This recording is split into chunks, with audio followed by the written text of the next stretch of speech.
Sir air pollution को कैसे control कर सकते हैं हम, इस संबंध में थोड़ा आप सजेशन देना चाहेंगे? देखिए, एयर पॉल्यूशन पे तो जो हमको काम करने वो सभी पे जो कारण है हमको उनको कारणों को ही देखना पड़ेगा। तो अब हमने कहा डस्ट पॉल्यूशन तो इसी से जुड़ा हुआ है। अब काफी कुछ इंडस्ट्रीज ऐसा है कि उन पर काफी कंट्रोल पा लिया गया है, चाहे आगरा हो चाहे दिल्ली हो या जो बड़े मेट्रो हैं, वहां आजकल ऐसी पॉल्यूटिंग इंडस्ट्री को ज्यादा परमिशन नहीं मिलती। तो इंडस्ट्री का जो चैलेंज है या थ्रेट है, मैं मानूंगा कि ज्यादा नहीं है आज इंडस्ट्री को, बल्कि जरूर से ज्यादा उन पर कंट्रोल किया गया है। मैं कहूंगा कि उन पर कंट्रोल किया जाए, लेकिन उनके साथ कभी कभी ऐसा लगता है कि सौतेला व्यवहार होता है। जो मुख्य कारण है वो व्हीकल है। हम व्हीकल के पॉल्यूशन को एड्रेस नहीं कर रहे और हम डाइवर्ट हो जाते हैं कि इंडस्ट्री पे हम सब पे कर रहे हैं। वो भी करिए, और जो म्युनिसिपल कॉर्पोरेशन जिम्मेदारी है कूड़ा का वेस्ट डिस्पोजल है वो भी करिएगा, लेकिन 70-80% जो पोल्यूशन है आज वो व्हीकल पोल्यूशन है।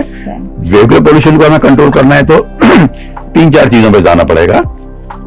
व्हीकल पोल्यूशन का हम बात करें, देखिए व्हीकल में हम व्हीकल होता है एक होता है फ्यूल जो यूज करते हैं, तो फ्यूल की क्वालिटी अच्छी होनी चाहिए। तो क्वालिटी अच्छी हो गई, हमने उसको प्यूरिफाई करके BS6 मानक तक पहुंच गए। फ्यूल की क्वांटिटी का इस्तेमाल कम करें, क्वांटिटी भी ज्यादा करेंगे तो जिस व्हीकल की एनर्जी एफिशिएंसी अच्छी है वो ज्यादा अच्छी, उसको हम इस्तेमाल करें। जो ज्यादा कंज्यूम करती है तो एक इनकी स्टार रेटिंग है। हमने एक और पिटीशन सुप्रीम कोर्ट में एक अभी फाइल की है, वो इसी से रिलेटेड है कि ऐसे वाहनों को स्टार रेटिंग मिले। जैसे आज फ्रिज में, AC में स्टार रेटिंग है, जो ज्यादा एनर्जी एफिशिएंट है उनको ज्यादा स्टार रेटिंग मिलती है। अब होता क्या है कि कहना चाहिए कि अब एक कार है वो 25 का एवरेज दे रही है, एक कार है बड़ी किसी ने SUV ले ली वो 7-8 का एवरेज दे रही है। तो अब आप ज्यादा कंज्यूम कर रहे हैं, तो ऐसे एक स्टार रेटिंग प्लान बन चुका है सरकार का, गैजेट वगैरह आ चुके हैं, लेकिन अमल में नहीं लाया। तो हमने पिटीशन करी कि एनर्जी एफिशिएंसी के हिसाब से इनका कैटेगराइजेशन हो। तो फ्यूल की क्वालिटी पे, टाइप पे, और डीजल पेट्रोल जैसे अब टाइप जो फ्यूल हम यूज कर रहे हैं तो सबसे अच्छी CNG है, पर ऐसा नहीं है CNG पॉल्यूशन फ्री है, वो करती है पर कम करती है। मतलब कम पेट्रोल उसके ऊपर, डीजल सबसे खराब है। हमने भले ही Euro 6 या BS6 मानक का डीजल ले लिया, तो वो आज भी पेट्रोल से 5-6 गुना ज्यादा पॉल्यूशन करता है। ये हमारा भ्रम है कि ये अब डीजल नया आ गया है, ये पेट्रोल नया आ गया है, ये पॉल्यूशन नहीं करता। अभी किसी डीजल टैंकर में आपने देखा होगा आग लग गई या वहां ट्रेन आग लगी, तब देखिए कितना धुआं निकलता है। ऐसा नहीं है कि ये प्योर हो गया, ये पॉल्यूशन करता है। तो हमें आज भी उसका ध्यान रखना है। फिर आते हैं व्हीकल पे। देखिए व्हीकल का एक जो इंजन टेक्नोलॉजी है वो अच्छी होनी चाहिए। तो अब जो नई आ रही है वो कॉम्पेटेबल है BS6 से, तो वो धीरे धीरे BS6 हो जाएंगे आने वाले समय में। लेकिन आज भी 50% ज्यादा पुराने BS4 चल रहे हैं वाहन। उनसे इन नए पेट्रोल से, नए डीजल जो आया है प्यूरिफाइड, उससे उतना फायदा नहीं मिलता जितना कि जब वो टेक्नोलॉजी कॉम्पेटेबल होगी BS6 से, उसमें भी टाइम लगेगा। तो अभी भी ये वाहन काफी पॉल्यूशन कर रहे हैं। पर जो सबसे बड़ा मुख्य कारण है कि व्हीकल का नंबर, संख्या को हम नहीं रोक पा रहे हैं। संख्या को हमें कम करना पड़ेगा। सारा आने वाले समय में, फ्यूचर में एयर पॉल्यूशन को रोकना है तो व्हीकल पॉल्यूशन आपको पकड़ना पड़ेगा। व्हीकल पॉल्यूशन रोकना है तो आपको संख्या रोकनी पड़ेगी, और संख्या रोकनी है तो आपको टारगेट करना पड़ेगा 4 व्हीलर को, कारों को, पर्सनल 4 व्हीलर को। कमर्शियल तो ठीक है, अच्छे, वो तो देखिए GDP दे रहे हैं, वो पब्लिक ट्रांसपोर्ट में काम आ रहे हैं। जो पर्सनल कारें हैं आज 90% 4 व्हीलर पर्सनल है। जब तक हम पर्सनल कारों को, इनको एड्रेस नहीं करेंगे, तब तक हम पार नहीं पा पाएंगे एयर पोल्यूशन से। और हम हो क्या रहा है, सरकार इन पे ना एड्रेस करके रोड पे लगे हुए हैं, रोड इंफ्रास्ट्रक्चर में लगे हुए हैं। वो क्या रहा है कि दिल्ली में करीब 1.5 करोड़ से 2 करोड़ वाहन इंडिया में हर साल आ रहे हैं।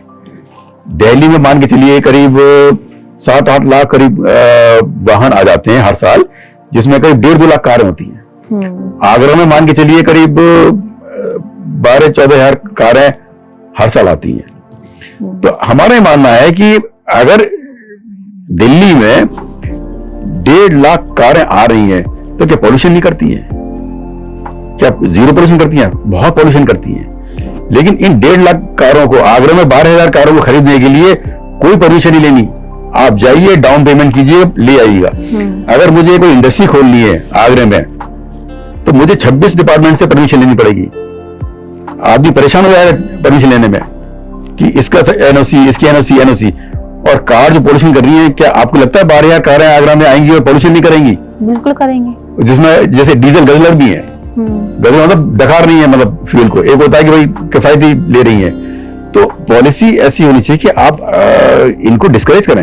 ये पॉलिटिक चीजें हैं, ये नहीं कि मेरा डेमोक्रेटिक राइट है, आपने दे दिया और मैं ले आया, एक ही जगह 6 गाड़ी मैंने खरीद ली, अपने घर के आगे रख ली, जगह नहीं पार्किंग की।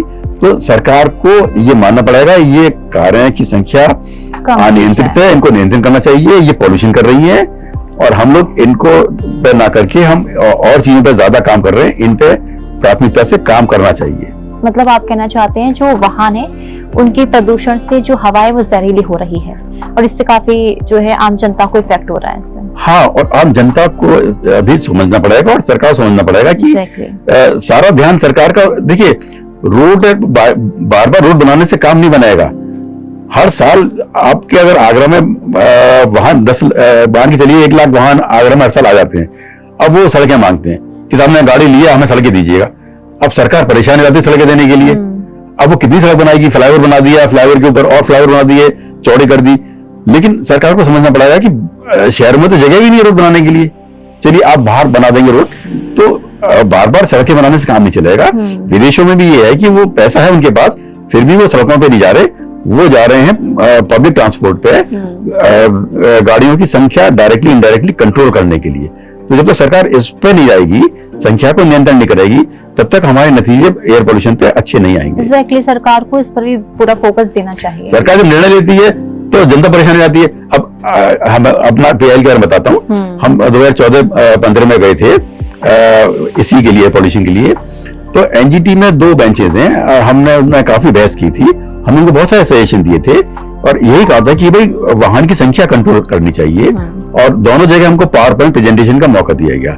देखिए कोई ये बड़ी कॉम्प्लेक्स प्रॉब्लम है जिसमें जब तक हम एक्सपर्ट के साथ बैठेंगे नहीं और डिस्कस नहीं करेंगे, केवल हम एडवोकेट के जरिए बात करेंगे तो पूरी बात नहीं हो पाती है। तो प्रेजेंटेशन के बाद काफी डिस्कशन हुआ, फिर उन्होंने रोड लाइफ पे एक निर्णय लिया था और पुराने वाहनों पे कंट्रोल लगाने के लिए 10 साल और 15 साल वाले वाहनों पे हमारे और एक और वो थे एडवोकेट, उनके पीआईएल पे ये निर्णय लिया गया था। तो वो कंट्रोवर्शियल जरूर है, लेकिन हमें मौका मिलेगा हम उसको समझाएंगे कि ये लॉन्ग रन में ये काफी जरूरी है।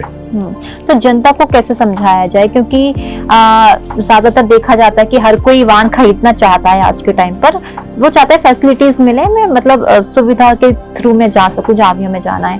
तो जनता को किस तरीके से समझाया जा सकता है या किस तरीके से हमें इस पर वर्क करना चाहिए? देखिए हमने जो एविडेंस दिए थे, जो पुराने वाहन हैं 10 साल से पुराने वाहन, ये गवर्नमेंट एजेंसी की अपनी खुद की रिपोर्ट थी कि उनसे पोल्यूशन 60% से ज्यादा पोल्यूशन उनका होता है जो वाहन 10 साल से पुराने हैं।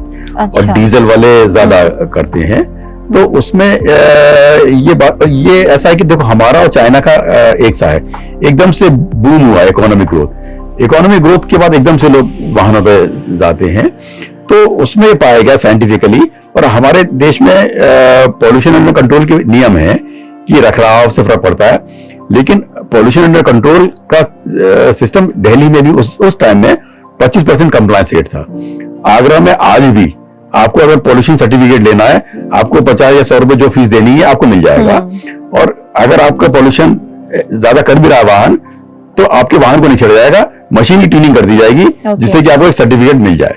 तो जब उस जनता को समझना चाहिए कि भाई हमारे बच्चे, हम खुद ही सफर कर रहे हैं, हम इसको अगर उपाय नहीं करेंगे तो कैसे काम चलेगा।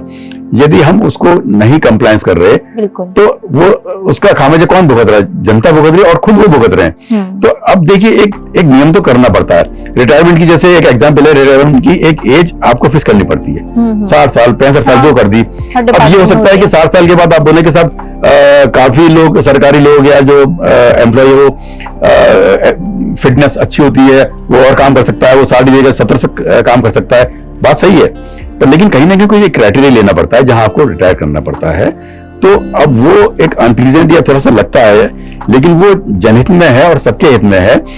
कारों को देखो जनता को भी समझना चाहिए सरकार है, हर किसी से बोलेंगे वो कहेंगे मेरा डेमोक्रेटिक राइट है या मेरी नेसेसिटी है। अगर हम कहेंगे भाई आप अपने जरूरत के अनुसार बोलो तो साहब मेरी जरूरत है। अब जरूरत को देखिए, जरूरत हमारी डिपेंड करती है पॉकेट पे। आज मेरे पॉकेट में पैसा तो मेरी जरूरत है, मैं स्कूटी चला रहा था, मुझे बड़ा सही लग रहा था, मेरे पैसा आ गया, फिर मैंने गाड़ी ले ली। गाड़ी ले ली, फिर मुझे लगा चलो एयर कंडीशन गाड़ी लेता हूं मैं, फिर मैंने एयर कंडीशन गाड़ी चलानी शुरू करी। फिर कुछ टाइम बाद लगता है यार एयर कंडीशन गाड़ी होनी चाहिए, नॉन एसी गाड़ी का मतलब ही नहीं कोई। फिर आपको लगता है कि गाड़ी और अच्छी होनी चाहिए, उसमें लग्जरी फीचर होनी चाहिए। फिर लगता है गाड़ी मेरे पास जब पैसा और आ गया तो एक गाड़ी अलग होनी चाहिए, वाइफ की अलग होनी चाहिए, फिर बच्चों के लिए ट्यूशन के लिए अलग होनी चाहिए। फिर आपने 3 गाड़ी ले ली, 4 गाड़ी ले ली, फिर कंपनी की ले ली।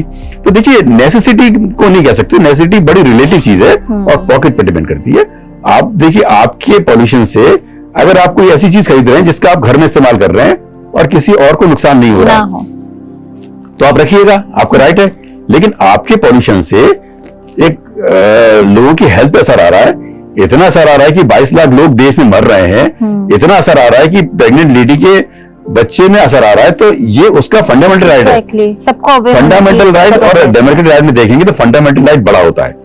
अगर किसी की फंडामेंटल राइट टू लाइफ, अगर जीने का अधिकार असर कर रहा है, आपके पॉल्यूशन से लोगों की जिंदगी जा रही है, तो आपके डेमोक्रेटिक राइट से फंडामेंटल राइट बड़ा है, तब सरकार या आपको कानून उसको बेनिफिट देगा।